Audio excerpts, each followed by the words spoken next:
My name is Duncan Lorien. We have just finished the third Understanding of Music seminar here in Milan, and a very nice group of people.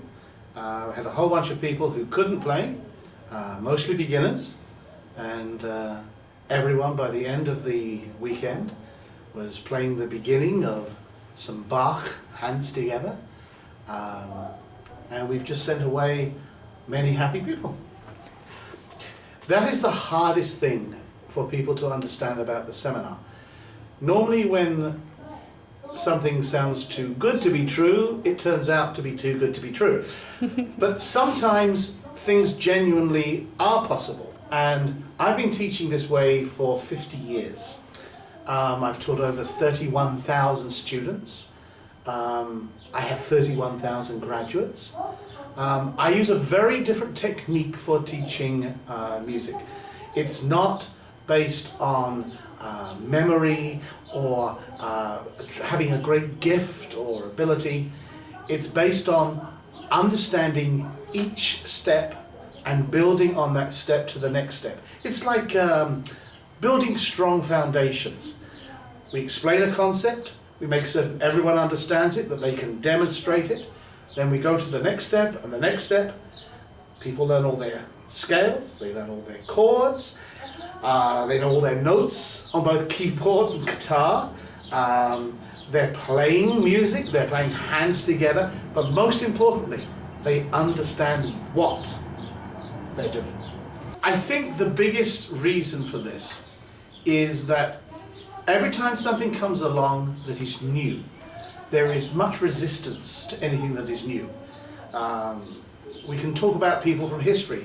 The first time that Galen said that blood moves around the body instead of just sitting there, he was made to feel like he was an idiot because of something he said. Now, something which everyone knows to be true.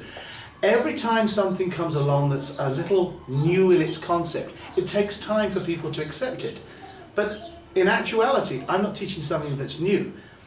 If you go back to the time of the ancient Greeks, you find that every child who went to school by the age of 11 or 12 was expected to have mastered a minimum of 2 or 3 instruments. That wasn't something that was a gift or talent. It was something that was expected as natural and normal. Now, what's happened is that the way the Greeks used to teach the subject has been lost. I have spent my life's work reviewing that approach and finding a way to bring that into a modern setting. So I'm not doing anything that's new. I've gone back to what worked very successfully before everyone changed it. I think we have the same problem, which is anything that's new is treated very carefully before it's accepted. There are some countries around the world which have started to accept what I do and are putting it into the school system. But I'm really not interested in coming along to change the system. My interest is not in the people who are in the schools and studying professionally and in the universities. My interest is in the people who never had a chance to learn. I'm interested in the people who missed out or consider they left it too late in their life. Those are the people that interest me.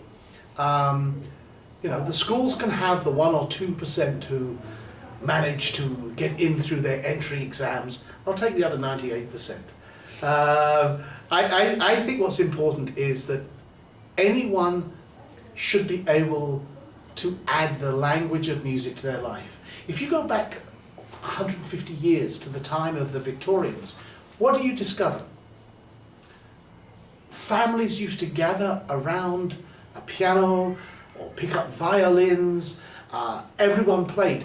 The family came together to play music. Music was the television. It was the computer, the Xbox of the day. We've lost that. Today people all go off into their separate things. They play with their Game Boys, they play with their PlayStations, and the families don't come together. One of my greatest joys is when you get a whole family will come and do the seminar, and then they'll go away and they'll actually start playing together. It's fantastic.